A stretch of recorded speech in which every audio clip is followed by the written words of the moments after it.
Il est 8h33 et vous êtes bien sur RMC et BFM TV. Bonjour Manuel Bompard. Bonjour. Merci d'être dans ce studio pour répondre à mes questions. Vous êtes le député La France Insoumise des Bouches-du-Rhône. Une situation assez explosive sur le terrain avec chaque déplacement qui désormais est compliqué, voire même empêché. Hier, le ministre de la Santé était sur le terrain à Poitiers. Il a été accueilli par des casseroles.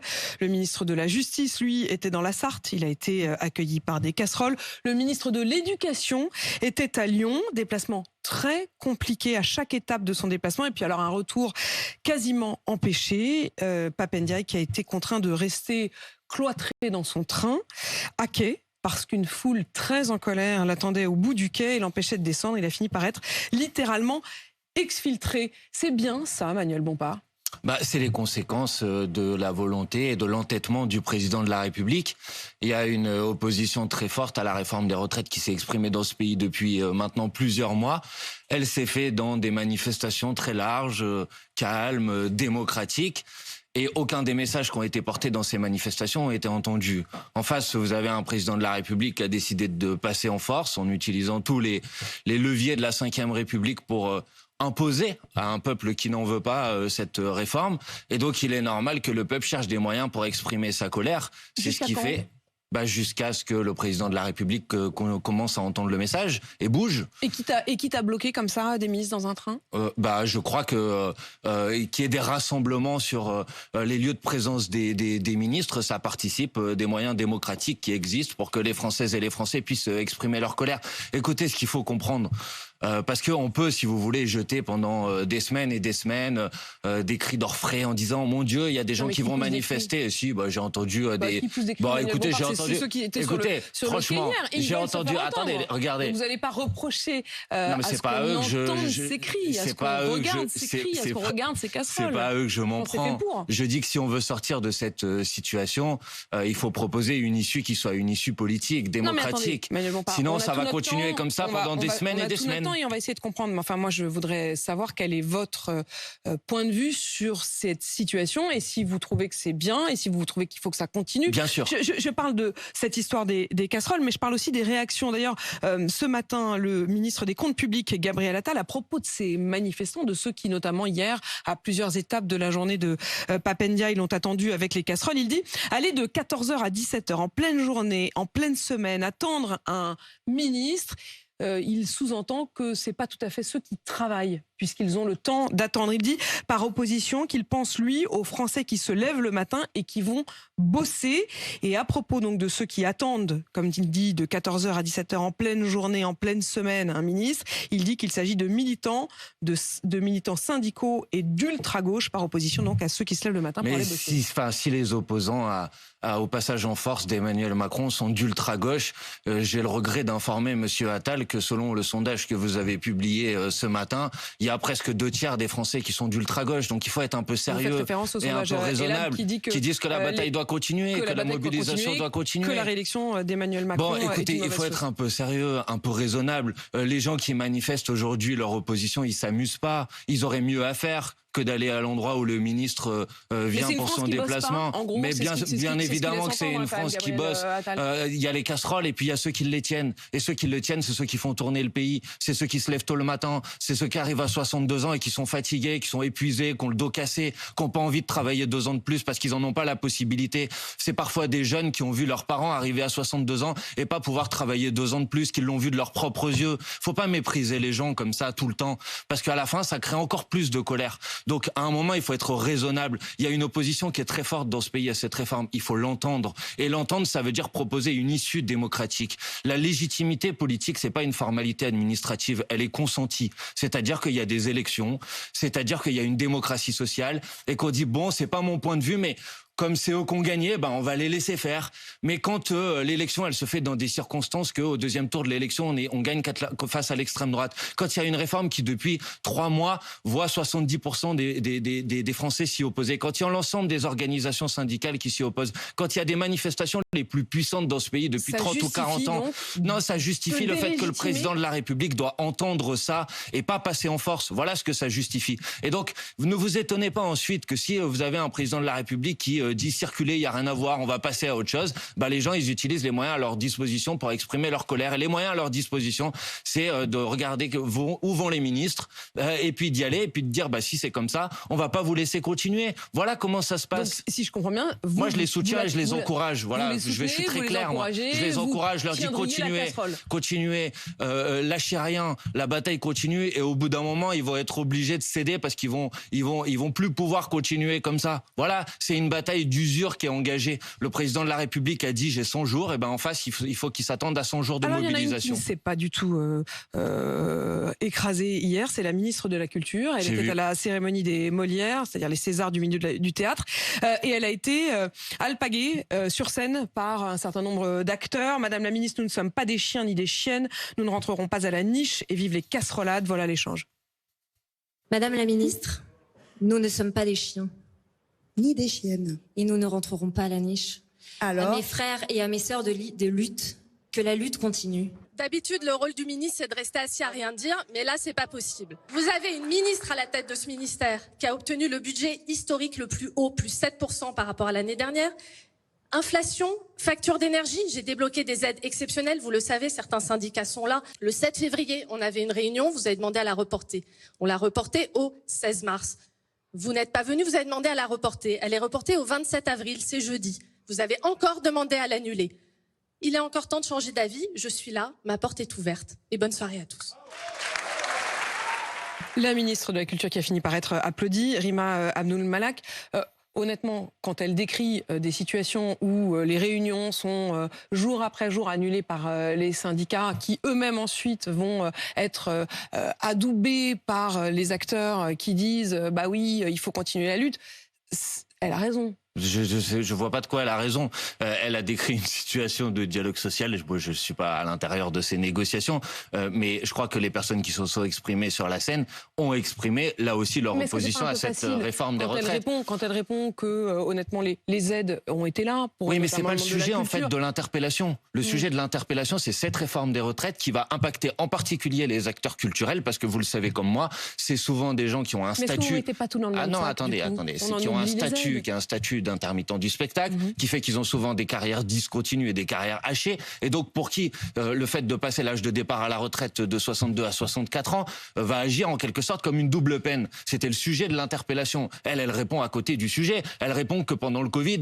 il y a eu des aides pour la culture, mais très bien, mais c'est pas le sujet. Très largement accompagnés en France. Mais vous avez déjà vu on vous parle de la réforme des retraites, Apolline de Malherbe. Oui, vous entendez que les gens ils sont opposés. Non, vous parlez de la réforme des retraites, mais Emmanuel Bompard, vous dites la double peine, comme si c'était l'État qui voulait qu'ils soient dans une situation d'intermittent du spectacle. Non, leur situation particulière. L'État les soutient et les accompagne. Mais pas suffisamment. Il y a beaucoup de précaires dans la culture qui devraient être titularisés. Il y a un budget en matière de politique culturelle qui est trop faible. Si vous voulez, on peut parler de politique culturelle. Mais là, en l'occurrence, le sujet de l'interpellation, c'était la réforme des retraites. Je vous ai fait un certain nombre de propositions. Par exemple, augmenter le budget de la culture pour que ça soit 1% du PIB. C'était un engagement que nous avions pris pendant la campagne présidentielle. J'aimerais qu'il soit suivi d'effet et que le président de la République le mette en œuvre. Mais là, en l'occurrence, le sujet de l'interpellation, c'était la réforme des retraites. Et donc, y compris sur la réforme des retraites, oui, les acteurs de la culture et les intermittents du spectacle en particulier vont être impactés par cette réforme. Et donc, c'est normal qu'ils puissent aussi exprimer leur opposition. Il y a les casseroles et il y a les coupures de courant. La CGT qui a coupé l'électricité sur les lieux de déplacement d'Emmanuel Macron, un collège, l'aéroport de Montpellier, mais également des sortes de dommages collatéraux, ce qui n'était pas la volonté visiblement de la CGT, mais ce qui a été aussi la réalité. Je voudrais que vous écoutiez les propos de Sophie Binet hier matin à ce même micro, mais également ceux de la CGT Énergie juste après. La coupure d'électricité de la clinique, c'est pas du tout la CGT. Nous, quand on fait des actions, d'abord, on les organise de façon ciblée. Donc, la clinique n'a rien à voir avec Emmanuel Macron et on coupe jamais l'électricité dans des établissements de santé. Oui, il y a eu à certains endroits des bâtiments de santé qui ont eu des coupures, mais il faut quand même pas oublier que c'est souvent des coupures qui sont très très courtes, ça se compte en secondes.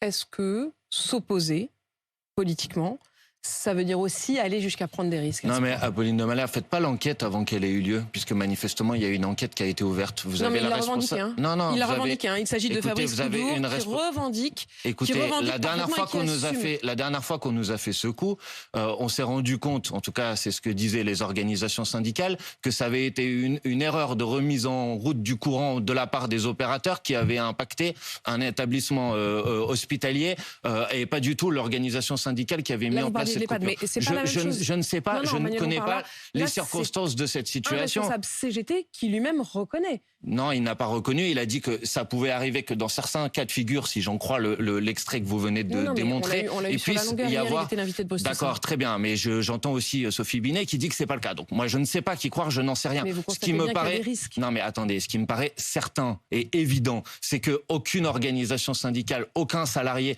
quand il se livre à ce type d'action, n'a l'intention de faire en sorte que ça puisse impacter. C'est évidemment pas la cible. Eh ben non, il faut pas qu'il y ait de risque et il faut cibler ces initiatives pour que elles impactent bien évidemment pas des établissements de santé, parce que bien évidemment personne n'est favorable à ça. Voilà. Mais là, en l'occurrence, je ne sais pas le cas de figure, puisque manifestement il y a une enquête qui va être ouverte.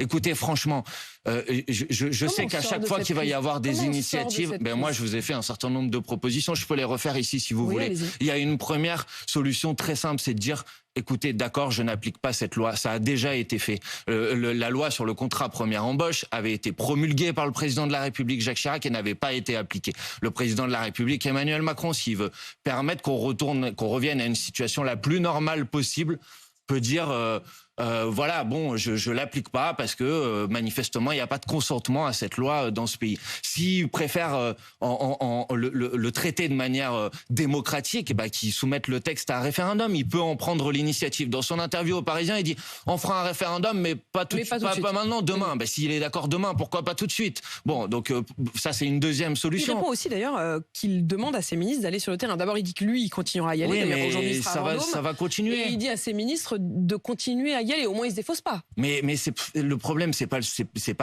qu'il aille sur le terrain, qu'il aille pas sur le terrain, c'est pas le sujet. La question, c'est pourquoi faire, pour dire quoi, et comment on sort de cette situation. S'il le fait pas, au bout d'un moment, c'est sa propre personne qui va commencer à être mise en cause. Jean-Luc Mélenchon a dit la phase de destitution a commencé. La phase dégagiste, je crois qu'il a utilisé, ou destituante sans doute comme terme.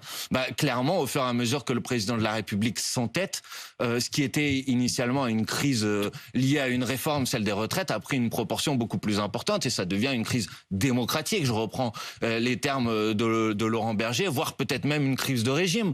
Et la question de la Ve République aujourd'hui est mise en accusation, puisque les gens se disent: mais comment ça se fait que les institutions permettent à un homme seul de décider contre quasiment le pays tout entier? Et vous appelez à la 6e République. Et donc la question qui est posée, c'est comment on a des institutions qui permettent d'avoir davantage de pouvoir citoyen.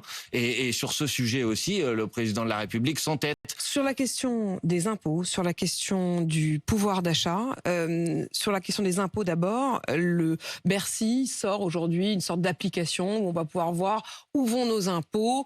Est-ce que vous considérez aujourd'hui que les impôts sont suffisamment bien utilisés? Et là, je pense à la question des services publics. On voit qu'il y a beaucoup de difficultés. Est-ce qu'il faut resserrer les vis? Est-ce qu'il faut plus d'efficacité? Comment vous les utilisez? Il n'y a pas suffisamment d'investissement dans les services publics aujourd'hui.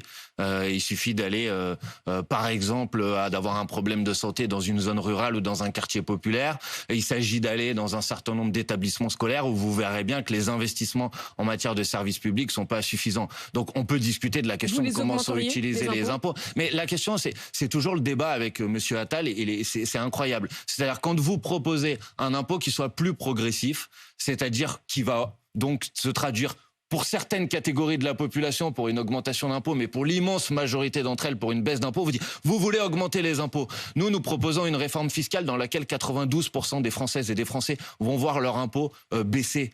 Et il y en a seulement 8% qui vont voir leur impôt augmenter. Vous n'augmenteriez pas forcément. Et il y aurait 20 milliards d'euros de recettes fiscales supplémentaires. Mais vous ne toucheriez pas les mêmes portefeuilles. Il faut un impôt qui soit un impôt véritablement progressif. Je vous renvoie aux travaux d'un certain nombre d'économistes, comme Monsieur Piketty par exemple, qui démontrent qu'aujourd'hui en France, il n'y a pas de justice fiscale, que les plus hauts revenus bénéficient d'exonérations, d'impôts, etc., qui font qu'à la fin, ils payent, même en proportion de leurs revenus, moins d'impôts que par exemple les classes moyennes. Donc ça, c'est une situation qui est insupportable. Donc la question, c'est pas de montrer sur une application comment ils sont utilisés, c'est de rétablir de la justice fiscale en rétablissant par exemple l'impôt de solidarité sur la fortune. On a fait cette proposition à l'Assemblée nationale. Madame Le Pen et Monsieur Macron ont voté contre, en faisant en sorte de revenir sur la flat tax et l'impôt sur la mauvaise taxation sur le capital qui favorise les plus riches. Bon, et donc d'avoir de la justice fiscale, c'est ça qui devrait être à l'ordre du jour. Et sur la question du pouvoir d'achat, dans une interview au journal Le Parisien et au lecteur du Parisien hier, Emmanuel Macron, à propos d'une question sur le pouvoir d'achat, dit bon, ça va continuer à augmenter. Le problème, c'est pas tant ça, c'est les salaires, et il demande aux entreprises et aux partenaires sociaux de faire en sorte que le travail paye mieux. Vous avez fait un lapsus intéressant, vous avez commencé à dire ça va commenter. Mais c'est vrai, le président de la République, son rôle, c'est pas de commenter. C'est de faire quelque chose. Il nous dit ouais jusqu'à l'été ça va être compliqué. Bon mais la question c'est pas jusqu'à l'été ça va être compliqué, c'est qu'est-ce qu'on fait. Donc oui les salaires, mais alors pourquoi il augmente pas le SMIC de manière supplémentaire par rapport à ce qui a été fait ces derniers mois. La réponse sur le pouvoir d'achat, ce serait l'augmentation du SMIC. Augmentation du SMIC, convoquer une conférence sur les salaires entre les organisations syndicales salariées et les organisations patronales pour augmenter tous les salaires. Pourquoi pas indexer les salaires sur l'inflation. Aujourd'hui, le président de la République et sa majorité disent on est les meilleurs élèves en Europe sur l'inflation. D'abord, c'est plus vrai.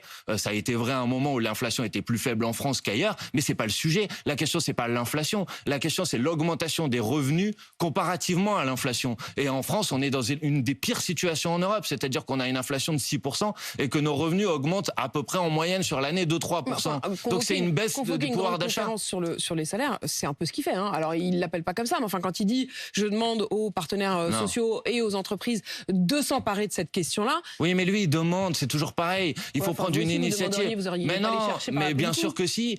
Comment on a organisé en France, dans ce pays, à combien de reprises on a dit on va faire une conférence nationale sur les salaires, je vais inviter les représentants du patronat et les représentants des syndicats de salariés au ministère, on va en discuter, on prend une initiative politique. C'est comme sur la question des... Vous pensez qu'à vous, il vous répondrait. Quand vous entendiez tout à l'heure la ministre de la Culture... Ils n'ont pas le choix. La ministre de la Culture qui dit, mais moi, j'ai eu des rendez-vous, je vous ai convoqué tel jour, on avait rendez-vous tel jour, vous avez reporté tel jour, vous avez reporté tel jour, vous avez reporté, et vous avez encore et encore reporté. Pourquoi avec vous, il ne ferait pas pareil? Mais parce que moi, j'aurais pas fait, nous, on n'aurait pas fait la réforme des retraites. Enfin, si les gens n'ont plus envie d'aller leur parler... Mais vous savez ça, attendez, on trouve toujours plus révolutionnaire que non, Manuel Bompard, je voudrais vous donner un exemple changez pas de sujet. Ça fait depuis 3 mois que les organisations syndicales avaient demandé à être reçues. C'est le président de la République qui a refusé de les recevoir. Donc maintenant, il peut dire oui, vous voulez pas venir nous parler. C'est exactement le même sujet. Je voudrais vous parler des universités. Vous l'avez vu, l'université de Caen a été pour une partie saccagée. Elle est d'ailleurs hors d'usage jusqu'en septembre. À Toulouse, vous avez l'université Jean Jaurès qui a d'abord été occupée par des étudiants pour protester contre la réforme des retraites. Exactement le sujet dont nous parlons ce matin, Manuel Bompard. Donc, occupés pour protester sur la réforme des retraites avec notamment l'Union des étudiants communistes. Sauf qu'ils ont été débordés par plus révolutionnaires qu'eux et désormais il y a des contestataires qui occupent jour et nuit le bâtiment. Ils en ont fait une sorte de ZAM, c'est comme ça qu'ils l'appellent, c'est-à-dire zone autogérée du Mirail. Il y a des étudiants souvent masqués qui doivent frapper à la porte du bâtiment pour pouvoir rentrer et leur demande c'est qu'il y ait un 10/20 systématique. Ils ont déchiré des copies, brûlé des copies. La présidente de l'université parle de vandalisme, d'actes révolutionnaires et les étudiants communistes eux-mêmes en sont venus à demander un appel au calme. Est-ce que vous ne redoutez pas qu'en ouvrant la porte de la colère, vous vous retrouviez exactement dans cette situation? Non, mais si vous voulez pas vous retrouver... D'abord, j'ai pas très bien compris le lien avec le sujet précédent, mais c'est pas grave, je vais quand même répondre à votre question. Ah, vous voyez pas le lien? Non, pas avec le sujet dont on était en train de discuter, qui était de savoir si les organisations syndicales répondraient à une sollicitation de la France Insoumise pour une conférence sur les salaires. Mais c'est pas grave, Apolline de Malherbe, je vais vous répondre quand même. J'ai compris que vous avez envie de faire passer tous ceux qui se mobilisent pour des sauvages, mais c'est pas le cas. Vous pouvez dire une chose pareille. Attendez, je vous arrête depuis le début. Il y a ceux qui se mobilisent. Est-ce que c'est quand même pas un peu violent? Ceux qui vont faire des coupures d'électricité sur les déplacements du Premier ministre. Mais ce genre de situation, mais moi, je veux une Apolline de Malherbe, franchement. Que les étudiants puissent pas aller travailler, ça vous inquiète pas? Moi, je veux une situation qui est une situation. Pour des sauvages, je veux une situation dans laquelle le pays est apaisé. Si vous voulez une situation dans laquelle le pays est apaisé, il faut arrêter en permanence de pointer du doigt ceux qui expriment leur colère et s'opposent, et il faut écouter toutes celles et ceux qui s'expriment de manière démocratique. en fait, vous nous reprochez de les pointer du doigt. Mais non, je vous reproche rien, Apolline de Malherbe. Si, à l'instant, je vous dis juste que je passer tout le monde pour des sauvages. C'est-à-dire que c'est pas grave, c'est votre rôle. Mais depuis le début de cette interview, en permanence, vous cherchez le débordement alors que vous avez une mobilisation depuis 3 mois qui est historiquement calme, pacifique, déterminée. Donc je me permets d'insister sur ce sujet. Voilà, le prenez pas mal. C'est pas contre vous. Mais je vous dis juste. Vous ne le redoutez pas, Manuel Bompard, parlons-en très calmement. Est-ce que vous ne redoutez pas? Est-ce que l'histoire ne vous a pas appris qu'en ouvrant la porte de ce genre de violence, il y avait toujours un risque de trouver plus violent que soi? Mais il n'y a pas de violence aujourd'hui dans la mobilisation qui s'exprime contre le président de la République et contre la réforme des retraites. Et si on veut justement qu'on ne se retrouve pas avec des gens qui se disent la solution c'est la violence, ce qui n'est pas ma volonté pour que les choses soient très claires, si on veut pas se retrouver dans cette situation, alors il faut pas couper l'ensemble des canaux démocratiques qui permettent à la colère de s'exprimer. Parce que si vous êtes dans une maison, que vous fermez tous les issues et que vous mettez le feu à l'intérieur, oui, à la fin ça brûle. Bon, donc la question qui nous est posée, c'est comment on fait en sorte de réguler une situation de blocage par une voie démocratique. Et donc, soit en reculant et en disant, on va rediscuter, soit en disant, trancher, puisque manifestement, il y a un désaccord. Voilà comment j'aimerais qu'on règle la situation. Avec notamment la situation et la solution du référendum. Merci Manuel Bompard. Merci à vous d'être venu répondre à mes questions ce matin. Je rappelle que vous êtes député La France Insoumise des Bouches-du-Rhône. Vous êtes bien sur RMC BFM TV, il est 8h53.